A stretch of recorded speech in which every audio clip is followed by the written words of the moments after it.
നമസ്കാരം. RVS maths അക്കാഡമിയുടെ പുതിയ വീഡിയോയിലേക്ക് എല്ലാവർക്കും സ്വാഗതം. ഇന്നത്തെ വീഡിയോയിൽ ഡയഗണലൈസേഷൻ തന്നെ, അതും സിമിലാരിറ്റി ട്രാൻസ്ഫോർമേഷന്റെ ബാക്കി പോർഷനിലേക്കാണ് നമ്മൾ പോകുന്നത്. കഴിഞ്ഞ വീഡിയോയിൽ നമ്മൾ 3x3 പ്രോബ്ലം ചെയ്ത് തീർന്നിട്ടുണ്ടായിരുന്നില്ല. ഞാൻ നിങ്ങളടുത്ത് ആദ്യമേ പറഞ്ഞു, ഡയഗണലൈസേഷൻ അതും സിമിലാരിറ്റി ട്രാൻസ്ഫോർമേഷനകത്ത് ഒരു ആപ്ലിക്കേഷൻ ഉണ്ട്. അതായത് പവർ ഓഫ് എ മെട്രിക്സ് നമുക്ക് ഈ സിമിലാരിറ്റി ട്രാൻസ്ഫോർമേഷൻ യൂസ് ചെയ്ത് ഫൈൻഡ് ചെയ്യാൻ പറ്റും എന്ന് പറഞ്ഞു. അപ്പോൾ power of A matrix formula ഞാൻ എഴുതുന്നത് എന്തുവാണ്? a പവർ n എന്ന് പറഞ്ഞാൽ p × d power n × p inverse ആണ് ഫോമുല എഴുതുന്നത്. നമ്മൾ പ്രോബ്ലം ചെയ്തില്ലല്ലോ. അപ്പോൾ ഇന്നത്തെ വീഡിയോയിൽ നമ്മൾ അങ്ങനത്തെ പവർ ഫൈൻഡ് ചെയ്യേണ്ട പ്രോബ്ലം ആണ് ഇൻക്ലൂഡ് ചെയ്തിരിക്കുന്നത്. ഡയഗണലൈസ് ചെയ്തതിന് ശേഷം പവറും കൂടെ ഫൈൻഡ് ചെയ്യുന്ന ക്വസ്റ്റ്യൻസ്, യൂണിവേഴ്സിറ്റി എക്സാമിന് ചോദിച്ച ക്വസ്റ്റ്യനും അല്ലാതെ ടെസ്റ്റിനകത്തുള്ള ക്വസ്റ്റ്യനുമാണ് നമ്മൾ ചെയ്യാൻ പോകുന്നത്. നമുക്ക് വീഡിയോയിലേക്ക് പോകാം. അടുത്ത് നമ്മൾ പഠിക്കാൻ പോകുന്ന topic power of A matrix ആണ്. അപ്പോൾ ഞാനിത് മുന്നത്തെ വീഡിയോയിൽ തന്നെ പറഞ്ഞിട്ടുണ്ടായിരുന്നു. Similarity diagonalisation using similarity transformation പറഞ്ഞപ്പോൾ ഈ സിമിലാരിറ്റി ട്രാൻസ്ഫോർമേഷൻ്റെ ഒരു ആപ്ലിക്കേഷനാണ് വലിയ പവറുള്ള മെട്രിക്സിനെയൊക്കെ നമുക്ക് സിമിലാരിറ്റി ട്രാൻസ്ഫോർമേഷൻ യൂസ് ചെയ്ത് പെട്ടെന്ന് ഫൈൻഡ് ചെയ്യാൻ. അത് ഡയഗണലൈസ് ചെയ്തതിന് ശേഷം ആ ക്യാപിറ്റൽ D യൂസ് ചെയ്തിട്ട് നമുക്ക് ഇപ്പോൾ a പവർ 100 ഫൈൻഡ് ചെയ്യണം. p × d power 100 × p inverse.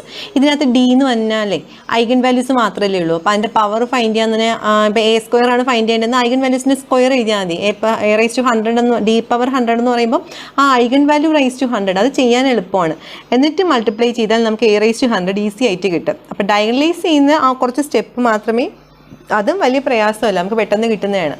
Diagonalisation ഏതൊരു മെട്രിക്സിൻ്റെ ഡയഗണലൈസേഷൻ നമുക്ക് ഈസി ആയിട്ട് ചെയ്യാം.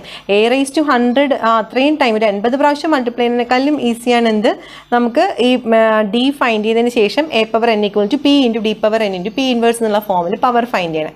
അപ്പം സിമിലാരിറ്റി ട്രാൻസ്ഫോർമേഷൻ്റെ ഒരു യൂസാണ് നമ്മൾ ഈ ചെയ്യാൻ പോകുന്നത്. ഒരൊറ്റ പ്രോബ്ലം ഞാൻ ഇന്നത്തെ വീഡിയോ ചെയ്യുന്നുള്ളൂ. എക്സാമിന് ചോദിച്ചൊരു ക്വസ്റ്റ്യനാണ് ഇൻക്ലൂഡ് ചെയ്തിരിക്കുന്നത്. ഇതേപോലെ ഒരു ക്വസ്റ്റ്യൻ എക്സാമിന് വേറൊരെണ്ണം ചോദിച്ചത് ഞാൻ നിങ്ങൾക്ക് പ്രാക്ടീസ് ക്വസ്റ്റ്യൻ ആയിട്ടും തരാം. അപ്പോൾ നമുക്കിത് ചെയ്യാം. എന്തായാലും തന്നിരിക്കുന്ന മെട്രിക്സ് അവർ ക്വസ്റ്റ്യൻ നോക്കിയാൽ find model matrix. Model matrix എന്ന് പറഞ്ഞാൽ എന്താ?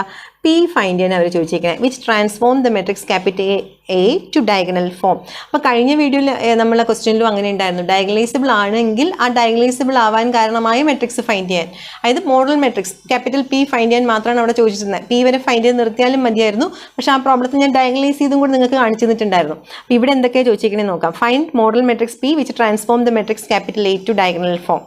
അപ്പോൾ അത്രയും മാത്രമേ ഉണ്ടായിരുന്നുള്ളൂ, p മാത്രം ഫൈൻഡ് ചെയ്താൽ മതിയായിരുന്നു. പക്ഷേ ഇവിടെ ക്വസ്റ്റ്യനകത്ത് hence find a raise to 4. അപ്പോൾ a റൈസ് ടു 4 എന്ന് പറഞ്ഞാൽ ഫോമിൽ എന്താ? p × d power 4 × p inverse ആണ്. അപ്പോൾ d പവർ 4 എന്ന് പറഞ്ഞാൽ ഡയഗണൽ മെട്രിക്സ് റൈസ് ടു 4 ആണ്. ഡയഗണൽ മെട്രിക്സ് ഫൈൻഡ് ചെയ്യണമെങ്കിൽ ഈ തന്നിരിക്കുന്ന മെട്രിക്സിനെ ഡയഗണലൈസ് ചെയ്താലേ പറ്റത്തുള്ളൂ. അതുകൊണ്ട് ഞാൻ ഡയഗണലൈസ് ചെയ്യാൻ പോവാണ്. ഓക്കെ, അപ്പോൾ തന്നിരിക്കുന്ന മെട്രിക്സ് 3x3 മെട്രിക്സ് ആണ്. നമ്മൾ ആദ്യം എപ്പോഴത്തെയും പോലെ എന്താ എഴുതുക? അതിൻ്റെ ക്യാരക്ടറിസ്റ്റിക് ഇക്വേഷൻ എഴുതും. Characteristic equation is determinant a - λ I = 0. 3x3 matrix ആയത് കാരണം എന്താണ് characteristic equation? λ³ - s1 λ² plus s2 λ minus s3 = 0. അവിടെ s1 എന്ന് പറഞ്ഞാൽ sum of main diagonal element ആണ്. 1 + 2 + 3 = 6. s2 = sum of the minors of main diagonal element. അതായത് 1ൻ്റെ മൈനർ എന്ന് പറഞ്ഞാൽ 2 × 3 6 - 2 ആണ്. പ്ലസ് അടുത്ത് 2 ഡയഗണൽ എലിമെൻറ്റ് 2 ആണ്. അപ്പോൾ അതിൻ്റെ മൈനർ എന്ന് പറഞ്ഞാൽ 1 × 3 3 + 2 എന്നാണ് വരുന്നത്. 3 മൈനസ് ഓഫ് -2 വരും, അതാണ് 3 + 2 ആവുന്നത്. ലാസ്റ്റ് ഡയഗണൽ എലിമെൻറ്റ് 3 ആണ്. അപ്പോൾ അതിൻ്റെ മൈനർ എന്ന് പറഞ്ഞാൽ നോക്കിക്കേ, 1 × 2 2 -0. So this is equal to 6 - 2 4 4 + 5 9 9 + 2 11 എന്നാണ് വരുന്നത്. Okay, s3 is equal to determinant A itself. There is 1 0 - 1 1 2 1 2 2 3. ഇത് സിംപ്ലിഫൈ ചെയ്യുമ്പോൾ നമുക്ക് 1 × ആ റോയും കോളും സ്കിപ്പ് ചെയ്ത് 2 × 3 6 - 2. രണ്ടാമത്തെ എലിമെൻറ്റ് 0 ആയത് കാരണം പിന്നെ അത് മൾട്ടിപ്ലൈ ചെയ്തിട്ടും കാര്യമില്ല. അതിൻ്റെ അടുത്ത എലിമെൻറ്റ് -1 ആണ്. സോ -1 × ആ റോയും കോളും പോയിട്ട് 1 × 2 2 - 4. Okay, that is equal to 6 - 2 എന്ന് തന്നെ 4 ആണ്. 4 + 2 - 4 -2ഉം ഈ മൈനസും കൂടെ +2 വരുന്നുണ്ട്. അപ്പോൾ 4 + 2 എന്ന് പറഞ്ഞാൽ 6 ആണ് കിട്ടുന്നത്. Okay, therefore the characteristic equation is λ³ minus s1 എന്ന് പറഞ്ഞാൽ 6 λ² പ്ലസ് s2 എന്ന് പറഞ്ഞാൽ 11 λ മൈനസ് s3 ദാറ്റ് ഈസ് -6 = 0. ഇത് സിംപ്ലിഫൈ ചെയ്യുമ്പോൾ നമുക്ക് കിട്ടുന്നത് ഐഗൻ വാല്യൂസ് ആണ്. നമ്മൾ കാൽക്കുലേറ്ററിലാണ് ചെയ്യുന്നത്. കാൽക്കുലേറ്ററിൽ ഐഗൻ വാല്യൂസ് λ = എന്ന് പറഞ്ഞാൽ നമുക്ക് 1, 2, 3 എന്ന് ആൻസറും കിട്ടുന്നുണ്ട്. ഓക്കെ, അടുത്ത് നമ്മൾ എന്താ ഫൈൻഡ് ചെയ്യുക? ഐഗൻ വെക്റ്റർ ഫൈൻഡ് ചെയ്യാൻ പോവാണ്. അപ്പോൾ ടു ഫൈൻഡ് ഐഗൻ വെക്റ്റർ എന്താ step? Matrix A minus lambda I into X is equal to 0. അതായത് തന്നിരിക്കുന്ന മെട്രിക്സിന് ഡയഗണലി നമ്മൾ എന്ത് കൊടുക്കും? മൈനസ് ലാംഡ കൊടുക്കും. അപ്പോൾ 1 മൈനസ് ലാംഡ 0 മൈനസ് 1 1 അടുത്ത ഡയഗണൽ എലിമെൻ്റ് ആണ്. So 2 minus lambda then 1 2 2 3 minus lambda into x1 x2 x3 x1 x2 x3 is equal to 0 0 0 എന്ന് വരുവാണ്. ലാംഡയ്ക്ക് നമ്മൾ ആദ്യത്തെ വാല്യൂ സബ്സ്റ്റിറ്റ്യൂട്ട് ചെയ്യണം. When lambda is equal to 1. ലാംഡയ്ക്ക് 1 കൊടുക്കുമ്പോൾ മെട്രിക്സ് എങ്ങനെയായി പോവാണ്? 0 0 മൈനസ് 1 1 1 1 2 മൈനസ് 1 1 ആണ്. 2 2 3 മൈനസ് 1 എന്ന് പറഞ്ഞാൽ 2. ഇവിടെ നോക്കിക്കേ, ലാസ്റ്റ് 2 റോയും സെയിം ആണ് അല്ലേ? അപ്പോൾ ഡിഫറെൻ്റ് ആയിട്ടുള്ള 2 റോ നമുക്ക് ചൂസ് ചെയ്യാനുണ്ട്. ഡിഫറെൻ്റ് ആയിട്ടുള്ള 2 റോ ചൂസ് ചെയ്തിട്ട് ക്രോസ് മൾട്ടിപ്ലിക്കേഷൻ മെത്തേഡ് യൂസ് ചെയ്ത് നമുക്ക് സോൾവ് ചെയ്യാവുന്നതേ ഉള്ളൂ. അപ്പോൾ ഞാനിവിടുത്തെ first and second row choose ചെയ്യാൻ, ഡിഫറെൻ്റ് ആയിട്ടുള്ള 2 റോ ചൂസ് ചെയ്യാനല്ലേ പറഞ്ഞത്. First and second row choose ചെയ്യുമ്പം x1 ബൈ ഫസ്റ്റ് കോളം മറിച്ച് വെച്ചു. 0 മൈനസ് ഓഫ് മൈനസ് 1 0 പ്ലസ് 1 എന്ന് വന്നു. Which is equal to minus x2 by x2 എന്ന് തന്നെ കോളം മറിച്ച് വെച്ചു. 0 മൈനസ് ഓഫ് മൈനസ് 1 0 പ്ലസ് 1 എന്ന് വരുന്നുണ്ട്. Is equal to x3 by x3 എന്നുള്ള കോളം മറിച്ച് വെച്ചു. 0 മൈനസ് 0 എന്നാണ് വരുന്നത്. That is x1 by 1 is equal to x2 by minus 1 is equal to x3 by 0 അല്ലേ? Therefore eigen vector capital x1 is equal to 1 minus 1 0 എന്ന് നമുക്ക് കിട്ടി. First eigen vector capital x1 is equal to 1 minus 1 0. നമ്മൾ അടുത്ത eigen vector find ചെയ്യാൻ പോവാണേ.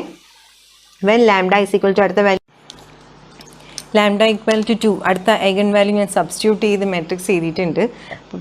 ഇതിനകത്ത് നോക്കുമ്പം ആദ്യത്തെ 2 റോയും സെയിം ആണ്, മൂന്നാമത്തെ റോ ഡിഫറെൻ്റ് ആണ്. അപ്പം നമ്മൾ ഡിഫറെൻ്റ് ആയിട്ടുള്ള 2 റോ, അതായത് സെക്കൻഡ് ആൻഡ് തേർഡാണ് ഞാനിവിടെ ചൂസ് ചെയ്യുന്നത്.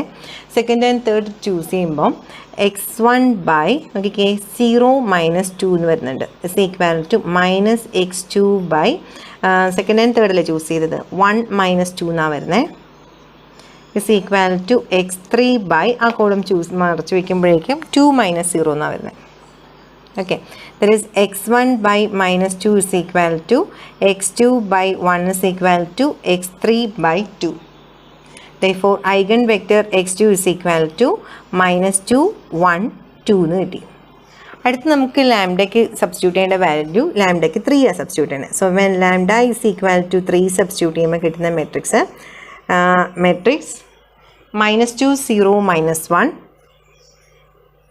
അടുത്ത് കിട്ടുന്നത് 1 മൈനസ് 1 1, ദെൻ 2 2 ഇവിടെ 3 ആണല്ലോ, അപ്പോൾ 3 മൈനസ് 3 വരുമ്പോൾ 0 വരും, into x1 x2 x3 is equal to 0 0 0 എന്ന് വരുന്നു. ഓക്കെ, ഇവിടെ നോക്കുമ്പോഴാണെങ്കിൽ 3 റോയും ഡിഫറെൻ്റ് ആണ്. അപ്പോൾ ഏതെങ്കിലും 2 റോ ചൂസ് ചെയ്താൽ മതി. ഞാൻ first and second row choose ചെയ്യണം. x1 x2 x3 എന്ന് എഴുതി. First and second row choose ചെയ്യുമ്പം x1 by 0 minus 1 is equal to minus x2 by നോക്കിക്കേ രണ്ടാമത്തെ കോളം മറിച്ച് വെച്ചു, മൈനസ് 2ഉം പ്ലസ് 1ഉമാണ് വരുന്നത്, മൈനസ് 2 പ്ലസ് 1 വരുന്നുണ്ട്. And x3 bye last column മറിച്ച് വെച്ച് കഴിയുമ്പോഴേക്കും 2 മൈനസ് 0 എന്നാണ് വരുന്നത്. അപ്പോൾ അതിൻ്റെ ഐഗൺ വെക്റ്റർ എന്ന് പറയുന്നത് x1 by minus 1 is equal to x2 by 1 is equal to, കാരണം ഇവിടെ താഴെ മൈനസ് 1 ആണ് വരിക, മുകളിലത്തെ മൈനസ് സൈനും കൂടെ ചേർന്നിട്ടാണ് അത് പ്ലസ് 1 ആണ്, is equal to x3 by 2. Therefore eigen vector x3 is equal to minus 1 1 2 എന്ന് പറഞ്ഞു. അപ്പോൾ നമുക്ക് 3 ഐഗൺ വെക്റ്ററും കിട്ടി. 3ഉം ഡിഫറെൻ്റ് ആയിട്ടുള്ള ഐഗൺ വെക്റ്ററാണ് കിട്ടിയിരിക്കുന്നത്. അപ്പോൾ 3ഉം ലീനിയർലി ഇൻഡിപെൻഡൻ്റ് ആണ്. Therefore എന്തുവാണ്, എ എന്ന് പറയുന്ന മെട്രിക്സ് ഡയഗണലൈസബിൾ ആണ്. നമ്മുടെ അടുത്ത് ക്വസ്റ്റ്യനിൽ ചോദിച്ചിരുന്ന ഫൈൻ മോഡൽ മെട്രിക്സ് പി എന്നാണ്. അപ്പോൾ നമ്മൾ അതുകൊണ്ട് മോഡൽ മെട്രിക്സ് ആണ് എടുത്ത് എഴുതാൻ പോകുന്നത്. Model matrix P is equal to matrix x1 x2 x3 eigen vector കിട്ടിയ അതേ ഓർഡറിൽ നമ്മൾ എടുത്തെഴുതും. ആദ്യം ലാംഡയ്ക്ക് 1 കൊടുത്തപ്പോൾ എനിക്ക് കിട്ടിയ ഐഗൺ വെക്റ്റർ എന്ന് പറഞ്ഞാൽ 1 മൈനസ് 1 0 എന്നായിരുന്നു, അത് എഴുതി. അടുത്ത ലാംഡയ്ക്ക് 2 കൊടുത്തപ്പോൾ കിട്ടിയത് മൈനസ് 2 1 2 എന്നാണ്. അടുത്ത ലാംഡയ്ക്ക് 3 കൊടുത്തപ്പോൾ കിട്ടിയ ഐഗൺ വെക്റ്റർ മൈനസ് 1 1 2. ഓക്കെ, അപ്പോൾ നമ്മൾ പി എഴുതി കഴിഞ്ഞാൽ അടുത്ത് എന്താ എഴുതേണ്ടേ, നമുക്കിനി ഡിറ്റർമിനൻറ്റ് പി ഫൈൻഡ് ചെയ്യണം. കാരണം H P by determinant P അല്ലേ. അപ്പോൾ അതിന് വേണ്ടിയിട്ട് determinant P is equal to 1 into ആ റോയും കോളവും പോയി 2 മൈനസ് 2 എന്ന് വരുന്നുണ്ട്. മൈനസ് ഓഫ് രണ്ടാമത്തെ എലമെൻ്റ് ഫ്രണ്ടിൽ മൈനസ് സൈൻ ഉണ്ട്, സോ അത് പ്ലസ് 2 ഇൻറ്റു ആ റോയും കോളവും പോയിട്ട് മൈനസ് 2 മൈനസ് 0 എന്ന് വരും. മൈനസ് 1 ഇൻറ്റു ആ റോയും കോളവും പോകുമ്പോൾ minus 2 minus 0. Which is equal to 2 - 2 0 ആണ്. ഇവിടെ 2 × -2 -4 -4 + 2 വരുമ്പോഴേക്കും ആൻസർ വരുന്നത് -2 വരുന്നത്. So determinant P is equal to -2. ഞാൻ ഡിറ്റർമിനൻറ്റ് പി എന്ന് പറഞ്ഞിട്ട് ഡിറ്റർമിനൻറ്റ് എടുത്ത് എഴുതാൻ മറന്നുപോയേ. കുഴപ്പമില്ലല്ലോ, നിങ്ങൾക്ക് മനസ്സിൽ കാൽക്കുലേറ്റ് ചെയ്യാൻ പറ്റത്തില്ല. ഡിറ്റർമിനൻറ്റ് സിമ്പിളാണ്, അതിനെ സോൾവ് ചെയ്ത് നമ്മൾ എഴുതി നിൽക്കുന്നതാണെന്ന് നിങ്ങൾക്ക് ചിന്തിക്കാവുന്നതേ ഉള്ളൂ. ഓക്കെ, അപ്പോൾ determinant P is equal to എന്ന് പറഞ്ഞ് കിട്ടിയിട്ടുണ്ട്. അടുത്ത് നമ്മൾ എഴുതുന്നത് എന്താ? HP എഴുതുന്നത്. അപ്പോൾ HP എഴുതാൻ വേണ്ടിയിട്ട് എപ്പോഴും എന്താ ചെയ്യുക? ഈ പി എന്ന് പറഞ്ഞ മെട്രിക്സ് നമ്മൾ 4 പ്രാവശ്യം എടുത്ത് എഴുതും അല്ലേ? അപ്പോൾ 1 -2 -1 -1 1 1 0 2 2. ഇത് തന്നെ നമ്മൾ ഇനി 3 പ്രാവശ്യം കൂടെ എഴുതും. -1 1 1 0 2 2. താഴെയും ഇതേപോലെ 2 പ്രാവശ്യം റിപ്പീറ്റ് ചെയ്യും. 1 -2 -1 -1 1 1 0 2 2. 1 -2 -1 -1 1 1 0 2 2. ഏറ്റവും അവസാനത്തെ റോയും കോളവും നമ്മൾ അങ്ങ് കട്ട് ചെയ്ത് കളയും. കഴിഞ്ഞ വീഡിയോയിൽ മൊത്തം നമ്മൾ ഇതുപോലത്തെ പ്രോബ്ലം പി ഇൻവേഴ്സ് ഫൈൻഡ് ചെയ്യണ 2 പ്രോബ്ലം ചെയ്തു. അപ്പോൾ ഇന്നത്തെ വീഡിയോയ്ക്കകത്ത് നമ്മൾ പവർ ഫൈൻഡ് ചെയ്യണമെങ്കിലും പി ഇൻവേഴ്സ് ഫൈൻഡ് ചെയ്യണം അവിടെ. അപ്പോൾ അതുകൊണ്ട് വീണ്ടും ഞാൻ ഈ മെത്തേഡ് ചെയ്യുകയാണ്. അപ്പോൾ ഇത് ശരിക്കും നിങ്ങൾക്കിത് ഈസിയായി മാറണം. ഇത്രയും പ്രാവശ്യം നിങ്ങൾ തനിയെ ചെയ്ത് നോക്കുകയാണെങ്കിൽ നിങ്ങൾക്കിത് എങ്ങനെയാണ് ഈ മെത്തേഡ് ഈസി ആയിട്ട് ചെയ്യാൻ പറ്റും. Okay, HP is equal to okay ആദ്യത്തെ 2 കോളം എടുക്കും, ആദ്യത്തെ 2 റോ എടുക്കുവാണ്. അതിൽ ആദ്യത്തെ 2 × 2 മെട്രിക്സിനെ സോൾവ് ചെയ്യുമ്പം ഡിറ്റർമിനൻറ്റ് ഫൈൻഡ് ചെയ്യുമ്പം 1 × 2 2 -2 0. ആദ്യത്തെ കോളം മറിച്ച് വെച്ചു. അടുത്ത് 1 × 0 0 -2 × -1 -2. അപ്പോൾ 0 + 2 എന്ന് വരും. ആ 2 ആണ് ഇത് ഇവിടെ എഴുതിയത്. ഓക്കെ, അടുത്ത് നോക്കിക്കേ, അടുത്ത എലമെൻ്റ് എന്ന് പറയുന്നത് ആ കോളവും മറിച്ച് വെച്ചു. അപ്പം -1 × 2 -2 -0. ആ -2 ആണ് നമ്മളിവിടെ എഴുതിയിരിക്കുന്നത്. അപ്പം എഴുതി കഴിഞ്ഞ് ഒരു കോളം കംപ്ലീറ്റ് ആയി കഴിയുമ്പം അതിന് കറസ്പോണ്ടിങ് ആയിട്ട് ഒരു റോ നമ്മളങ്ങ് കട്ട് ചെയ്ത് കളയും. അടുത്ത 2 റോ നമ്മൾ ചൂസ് ചെയ്യും. അടുത്ത 2 റോ ചൂസ് ചെയ്തിട്ട് ആദ്യത്തെ 2 × 2 മെട്രിക്സ് എടുക്കും. അതിന് നമ്മൾ ഡിറ്റർമിനൻ്റ് എടുക്കുമ്പോൾ 2 × -1 എന്ന് പറഞ്ഞാൽ -2 -2 + 4 എന്ന് വരും. -2 + 4 എന്ന് പറഞ്ഞാൽ എന്താണ്? 2. അത് ഞാൻ ഇവിടെ എഴുതി. അടുത്ത് നോക്കിക്കേ, അടുത്ത എലമെൻ്റ് എന്ന് പറഞ്ഞാൽ 2 × 1 2 -0. അതടുത്ത് എഴുതി. അടുത്ത് 0 × -2 0 -2 എന്നാണ് വരണേ. 0 -2 എന്ന് പറഞ്ഞാൽ -2. അതിന് അടുത്ത എലമെൻ്റ് ആയിട്ട് എഴുതി. ഓക്കെ, അപ്പോൾ എന്താ പറയണേ? 2 2 -2 എന്നാണ് നമ്മൾ അടുത്ത കോളം വന്നത്. ഇനി അത് എഴുതി കഴിയുമ്പോൾ ഒരു റോ എഴുതി കഴിയുമ്പോൾ ഒരു കോളം എഴുതി കഴിയുമ്പോൾ അതിന് കറസ്പോണ്ടിങ് ആയിട്ട് ഒരു റോ നമ്മൾ കട്ട് ചെയ്ത് കളയും. ഇനി നമ്മളിൽ ആകെ 2 റോയേ ഉള്ളൂ. ആ 2 റോയിലും ഇതേപോലെ സോൾവ് ചെയ്യുമ്പോൾ ഫസ്റ്റ് 2 × 2 മെട്രിക്സ് എടുത്തു. -2 × 1 -2 + 1 -2 + 1 എന്ന് പറഞ്ഞാൽ -1 ആണ്. ആ ഒരു കോളം മറിച്ച് വെച്ചു. ഓക്കെ, അടുത്ത് നമ്മൾ 2 × 2 മെട്രിക്സ് എടുത്തു. അടുത്ത 2 × 2 മെട്രിക്സ് എടുത്ത് ഡിറ്റർമിനൻ്റ് സോൾവ് ചെയ്യുമ്പോൾ -1 × -1 എന്തുവാണ്? 1 -1 വരും. സോ അത് 0. ഓക്കെ, അടുത്ത കോളവും ഞാൻ മറിച്ച് വെച്ചു. അടുത്ത 2 × 2 മെട്രിക്സ് എടുത്തു. 1 × 1 1 -1 × -2 + 2. അപ്പോൾ 1 -2 എന്ന് പറഞ്ഞാൽ -1. HP കിട്ടിയല്ലോ. Therefore P inverse is equal to HP by determinant P. That is equal to determinant P എന്ന് പറഞ്ഞാൽ -1/2. 1/2 -2 ആയിരുന്നു. ഡിറ്റർമിനൻ്റിൽ വരുമ്പോഴേക്കും -2 അല്ലേ വരുന്നത്. അതാണ് ഞാൻ -1/2 ഫ്രണ്ട് ഇട്ടേക്കുന്നത്. HP എവിടെ എഴുതി? 0 2 -1 2 2 0 -2 -2 -1. ഓക്കെ, അപ്പോൾ P ഇൻവേഴ്സ് എഴുതി കഴിഞ്ഞാൽ എന്താ? ഡയഗണലൈസേഷൻ ചെയ്യാനുള്ള formula D = P inverse AP. P inverse എന്ന് പറഞ്ഞാൽ -1/2 പരീക്ഷയ്ക്ക് ഇത് എഴുതാതിരിക്കരുത്. ഈ സ്റ്റെപ്പ് എടുത്ത് എഴുതണം. കാരണം ഡയഗണലൈസേഷൻ ചെയ്ത് കിട്ടുന്ന ഡയഗണൽ മെട്രിക്സ് ഞാൻ നിങ്ങളെടുത്ത് പറഞ്ഞു തന്നിട്ടുണ്ട് എങ്ങനെയാണ് എഴുതേണ്ടതെന്ന് പെട്ടെന്ന്. അതുകൊണ്ട് അറിയാമെന്നുള്ളതുകൊണ്ട് മൾട്ടിപ്ലൈ ചെയ്യേണ്ടെന്നുള്ളതുകൊണ്ട് ഇത് ഈ സ്റ്റെപ്പ് എഴുതാമെന്ന് വിചാരിക്കരുത്. A എന്ന് പറഞ്ഞ മെട്രിക്സ് നമുക്ക് കിട്ടിയത് എന്തുവായിരുന്നു? ക്വസ്റ്റ്യനിൽ തന്നിട്ടുണ്ടായിരുന്ന മെട്രിക്സ് 1 0 -1 1 2 1 2 2 3 ഇൻറ്റു P എന്ന് പറഞ്ഞ മെട്രിക്സ് ഇതുണ്ട്. P എന്ന് പറയുന്ന മെട്രിക്സ് 1 -2 -1 -1 1 1 0 2 2. മൾട്ടിപ്ലൈ ചെയ്ത് നമ്മൾ സമയം കളയുന്നില്ല. നമ്മൾ ഡയഗണലൈസ് ചെയ്ത് പെട്ടെന്ന് എഴുതും. എങ്ങനെയാണ്? നമ്മുടെ ഐഗൺ വാല്യൂ 1 2 3 ആയിരുന്നു. അത് ആദ്യത്തെ നമ്മൾ ഐഗൺ വെക്ടർ ഫൈൻഡ് ചെയ്ത് 1 കൊടുത്തിട്ടാണ്. രണ്ടാമത്തെ ഐഗൺ വെക്ടർ ഫൈൻഡ് ചെയ്ത് 2 കൊടുത്തിട്ടാണ്. മൂന്നാമത്തെ ഐഗൺ വെക്ടർ ഫൈൻഡ് ചെയ്ത് 3 കൊടുത്തിട്ടാണ്. അപ്പോൾ അതേ ഓർഡറിൽ ഡയഗണൽ എലിമെൻറ്റ്സ് എഴുതിയാൽ മതി. ബാക്കി ഇത് മൾട്ടിപ്ലൈ ചെയ്താലും നിങ്ങൾക്ക് ഇത് തന്നെയായിരിക്കും ആൻസർ ആയിട്ട് കിട്ടുന്നത്. ഓക്കെ, ബാക്കി എലിമെൻറ്റ്സ് ഞാൻ ഫില്ല് ചെയ്തു. നമ്മുടെ ഡയഗണൽ മെട്രിക്സ് കിട്ടി. പ്രോബ്ലം ഇവിടെ തീർന്നോ? തീർന്നില്ല. കാരണം ക്വസ്റ്റ്യൻ എന്താ ചോദിച്ചിരുന്നത്? ഫൈൻഡ് A⁴ എന്നും കൂടെ ഉണ്ടായിരുന്നു. ഡയഗണലൈസ് ചെയ്യാൻ മാത്രമല്ല A⁴ ഫൈൻഡ് ചെയ്യണം. അപ്പോൾ A⁴ കൂടെ ഫൈൻഡ് ചെയ്യുമ്പോഴേക്കും ഈ പ്രോബ്ലം കംപ്ലീറ്റ് ആകത്തുള്ളൂ. നമുക്കിനി എന്താ ഫൈൻഡ് ചെയ്യേണ്ടത്? A⁴ ഫൈൻഡ് ചെയ്യണം അല്ലേ? അപ്പം A⁴n എന്ന് പറഞ്ഞ formula P × D⁴n × P inverse എന്നാണ്. നമുക്ക് കണ്ടുപിടിക്കാനുള്ളത് A⁴ ആണ്. അപ്പോൾ ഫോർമുല എന്തായിരിക്കും? P × D⁴ × P inverse. P എന്ന് പറഞ്ഞാൽ നമ്മുടെ ക്വസ്റ്റ്യനിൽ നമ്മൾ കണ്ടുപിടിച്ച സംഭവം. P എന്ന് പറഞ്ഞാൽ എന്താ? 1 -2 -1 1 minus 2 minus 1 അടുത്ത റോ എന്ന് പറഞ്ഞാൽ -1 1 1 -1 1 1 അടുത്ത റോ എന്ന് പറഞ്ഞാൽ 0 2 2 0 2 2 ഓക്കെ പി എഴുതി into D raise to 4 D raise to 4 എന്ന് പറഞ്ഞാൽ നമ്മുടെ ഡയഗണൽ മെട്രിക്സ് അതിൻ്റെ റൈസ് ടു 4 എന്ന് പറയുമ്പോൾ ഈ ഓരോ ഡയഗണൽ എലമെൻറ്റ് ഉണ്ടല്ലോ ഐഗൺ വാല്യൂസ് അതിന് ഓരോരുത്തർക്കും raise to 4 1 raise to 4 2 raise to 4 3 raise to 4 അത്രയേ ഉള്ളൂ അപ്പോൾ 1 റൈസ് ടു 4 1 തന്നെ സോ 1 0 0 0 2 റൈസ് ടു 4 എന്ന് പറഞ്ഞാൽ 16 0 ദെൻ 0 0 3 റൈസ് ടു 4 എന്ന് പറയുമ്പോഴേക്കും 81 ഇൻറ്റു പി ഇൻവേഴ്സ് എന്തായിരുന്നു -1/2 ഇൻറ്റു നോക്കിയേ 0 2 -1 then 2 2 0 then -2 -2 -1 ഓക്കെ അപ്പോൾ P into D raise to 4 into P inverse നമ്മൾ ആ പ്രോഡക്റ്റ് ഇവിടെ എഴുതി വെച്ചു ഇതിന് ആൻസർ നമുക്ക് എളുപ്പത്തിൽ എഴുതാൻ പറ്റത്തില്ല കേട്ടോ മൾട്ടിപ്ലൈ ചെയ്താൽ മാത്രമേ നമുക്ക് ഇതിൻ്റെ ആൻസറിൽ എത്താൻ പറ്റത്തുള്ളൂ ഞാൻ ആ -1/2 ഞങ്ങൾ മാറ്റി നിർത്തുകയാണ് -1/2 ഇൻറ്റു ആ ഫസ്റ്റ് മെട്രിക്സ് 1 -2 -1 -1 1 1 0 2 2 ഞാൻ അവിടെ എഴുതി ഈ രണ്ട് മെട്രിക്സും ഞാൻ മൾട്ടിപ്ലൈ ആണ് first row into first column നോക്കിക്കോളൂ ഫസ്റ്റ് ഇനി matrix multiplication first row into first column 1 into 0 0 plus 0 into 2 0 plus 0 into -2 0 first element 0 first row into first കോളമാണ് എഴുതിയിരിക്കുന്നത് അടുത്ത first row into second column 1 into 2 2 plus 0 into 2 0 plus 0 into -2 0 okay അപ്പോൾ അത് 2 മാത്രം first row into third column 1 into -1 -1 okay 0 into 0 0 0 into -1 0 അപ്പോൾ അതിൻ്റെ കൂടെ add ചെയ്യാൻ വേണ്ടിയിട്ട് വേറെ എലമെൻ്റ് ഇല്ല അപ്പോൾ ഫസ്റ്റ് റോ കംപ്ലീറ്റ് ആയിട്ടുണ്ട്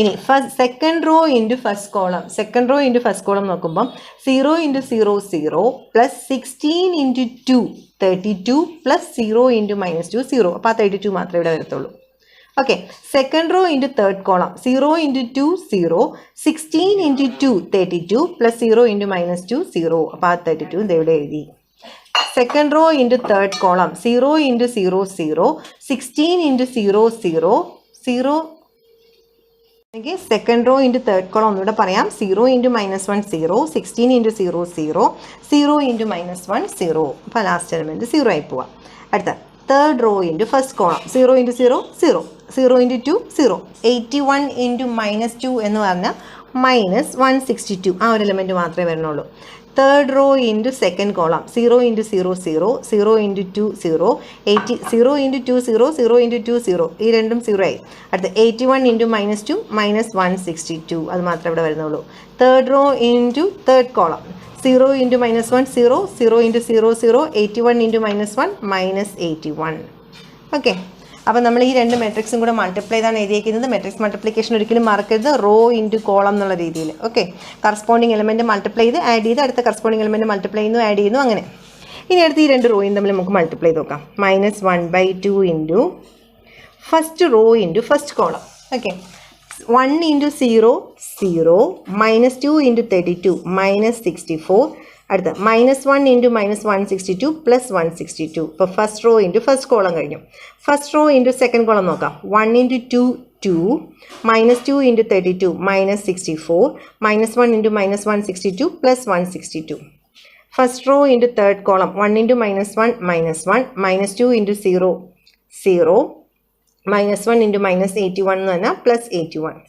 ഓക്കെ അപ്പം -1 പ്ലസ് 0 പ്ലസ് 81 എന്ന് വന്നു അതേപോലെ first row into first column first row into second column first row into third കോളമാണ് ഇപ്പോൾ കഴിഞ്ഞിരിക്കുന്നത് second row into first column -1 into 0 0 1 into 32 plus 32 അടുത്ത 1 into -162 -162 second row into second column -1 into 2 -2 1 into 32 plus 32 1 into -162 -162 അടുത്ത second row into third column -1 into -1 എന്ന് പറയുമ്പോഴേക്കും 1 okay 1 into 0 plus 0 1 into -81 -81 അടുത്ത second row into third row into first column 0 into 0 0 2 into 32 64 2 into -162 എന്ന് പറഞ്ഞാൽ -324 ആണേ അടുത്ത second row into second column 0 into 2 0 32 into 2 64 2 into -162 -324 third row into third column. 0 into minus 1, 0. 2 into 0, 0. 2 into minus 81 എന്ന് പറയുമ്പോഴേക്കും minus 162. Okay, ഇത് നമ്മൾ simplify ചെയ്യുമ്പോൾ നമുക്ക് കിട്ടുന്നത് -1/2 ഇൻറ്റു -64 + 162 എന്ന് പറയുമ്പോഴേക്കും 98. ദെൻ 64 - 2 -62 + 1 -62 + 162 കൂടി ആകുമ്പോഴേക്കും അത് 100 ആവുന്നുണ്ട്. ദെൻ 80.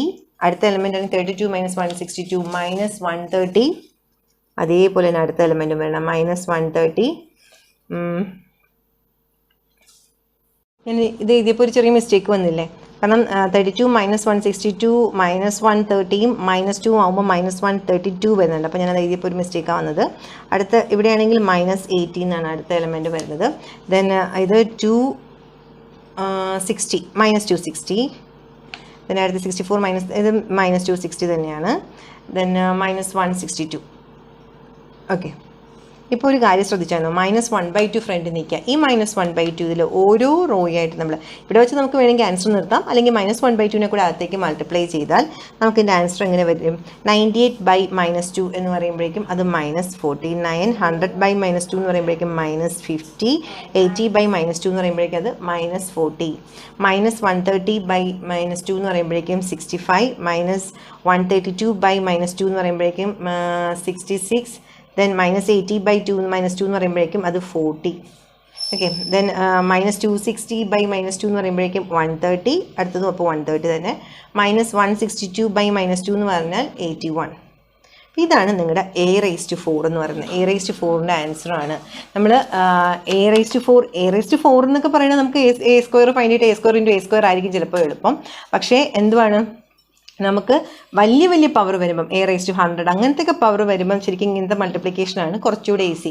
അപ്പോൾ ഇത് നമ്മുടെ സിമിലാരിറ്റി ട്രാൻസ്ഫോർമേഷൻ ഒരു ആപ്ലിക്കേഷനാണ്. അതുകൊണ്ടാണ് ഈ ക്വസ്റ്റ്യൻ കൂടി ഞാൻ ഇൻക്ലൂഡ് ചെയ്തത്. നമുക്ക് ഫസ്റ്റ് മോഡ്യൂൾ എന്ന് പറഞ്ഞൊരു വലിയ മോഡ്യൂളാണ്. ഇതിനകത്തുനിന്ന് എങ്ങനത്തെ ക്വസ്റ്റ്യൻ വേണമെങ്കിലും നമുക്ക് എക്സാമിന് ചോദിക്കാം. ഏത് ക്വസ്റ്റ്യൻ ചോദിക്കും എന്ന് പറയാൻ പറ്റില്ല. അപ്പോൾ നമ്മൾ എല്ലാ ക്വസ്റ്റ്യൻ ചോദിച്ചാലും എഴുതാൻ പ്രിപ്പയർഡ് ആയിരിക്കണം. നിങ്ങൾക്ക് തനിയെ ചെയ്ത് നോക്കാനായിട്ട്, അതും യൂണിവേഴ്സിറ്റി എക്സാമിന് ചോദിച്ചൊരു ക്വസ്റ്റ്യനാണ് ഞാൻ ഈ പറയുന്നത്. നിങ്ങളുടെ സീനിയേഴ്സിന് യൂണിവേഴ്സിറ്റി എക്സാമിന് ചോദിച്ചിട്ടുള്ള ക്വസ്റ്റ്യനാണ്. Diagonalise the matrix capital A is equal to 3 - 1 1 -1 5 -1 1 -1 3. Okay, and hence find A³ okay, diagonalise ചെയ്യും വേണം, എന്നിട്ട് A³ ഫൈൻഡ് ചെയ്യും വേണം. ഇവിടെ എനിക്ക് തോന്നുന്നു ലാംഡയുടെ വാല്യൂ എന്ന് പറയുന്നത് 236 എന്നാണ് കിട്ടിയെന്ന് എനിക്ക് തോന്നുന്നത്. ടെസ്റ്റിൽ കിടക്കുന്ന ആൻസറാണ് ഞാൻ ഈ പറഞ്ഞത്. അപ്പോൾ ഇത് കറക്റ്റാണോ ഇല്ലയെന്ന് എനിക്കറിയില്ല, നിങ്ങൾ ചെക്ക് ചെയ്ത് നോക്കുക. ഡയഗണലൈസ് ചെയ്തതിന് ശേഷം A³ കൂടെ ഫൈൻഡ് ചെയ്യണം, സെയിം പ്രൊസീജിയറിൽ. ഇനി നമ്മൾ അടുത്ത വീഡിയോയിൽ ചെയ്യാൻ പോകുന്നതെന്ന് പറഞ്ഞാൽ, ഞാൻ പറഞ്ഞു സിമിലാരിറ്റി ട്രാൻസ്ഫോർമേഷൻ എല്ലാ ടൈപ്പ് മെട്രിക്സിനും പറ്റും. ബട്ട് സിമെട്രിക് മെട്രിക്സുകൾക്ക് മാത്രം പറ്റുന്ന ഒരു ട്രാൻസ്ഫോർമേഷൻ ഉണ്ടെന്ന് പറഞ്ഞു. ഏതായിരുന്നു അത്? Orthogonal transformation. ഫോർമുല എന്തുവായിരുന്നു? D = N ട്രാൻസ്പോസ് AN എന്നായിരുന്നു അതിൻ്റെ ഫോർമുല. അപ്പോൾ ഈ ഫോർമുല ബേസ് ചെയ്തിട്ട് ഓർത്തോണൽ ട്രാൻസ്ഫോർമേഷനാണ് നമ്മൾ അടുത്ത വീഡിയോയിൽ ചെയ്യാൻ പോകുന്നത്. അപ്പം എക്സാമിന് ഉറപ്പാണ് ഓർത്തോണൽ ട്രാൻസ്ഫോർമേഷനകത്തുനിന്ന് ഷുവർ നമുക്കൊരു ക്വസ്റ്റ്യൻ ഉണ്ടാവും. ഡയഗണലൈസ് എന്ന് പറഞ്ഞിട്ട് ഒരു ക്വസ്റ്റ്യൻ ഉണ്ടാവും. അപ്പോൾ ആ ഡയഗണലൈസ് എന്ന് പറയുന്നത് ചിലപ്പം സിമിലാരിറ്റി ട്രാൻസ്ഫോർമേഷൻ യൂസ് ചെയ്യാൻ പറ്റുന്നതായിരിക്കും, ചിലപ്പം നിങ്ങൾക്ക് ഓർത്തോണൽ ട്രാൻസ്ഫോർമേഷൻ തന്നെ ക്വസ്റ്റ്യനും ആയിരിക്കും ചോദിക്കുന്നത്. അപ്പോൾ അത് നമുക്ക് പറയാൻ പറ്റില്ല ഏതായിരിക്കും ചോദിക്കുന്നത് എന്നുള്ളത്. അപ്പോൾ എന്തായാലും നമുക്ക് എക്സാമിന് ചോദിക്കുക ഉറപ്പായിട്ടും ഡയഗണലൈസേഷനകത്തുനിന്നൊരു ക്വസ്റ്റ്യൻ ഉണ്ട്. മാക്സിമം നമ്പർ ഓഫ് പ്രോബ്ലംസ് സ്വയം ചെയ്ത് നോക്കുക. അപ്പോൾ മാത്രമേ നമുക്ക് എക്സാമിനും അതുപോലെ തെറ്റാണ്ട് എഴുതി തീർക്കാൻ പറ്റത്തുള്ളൂ.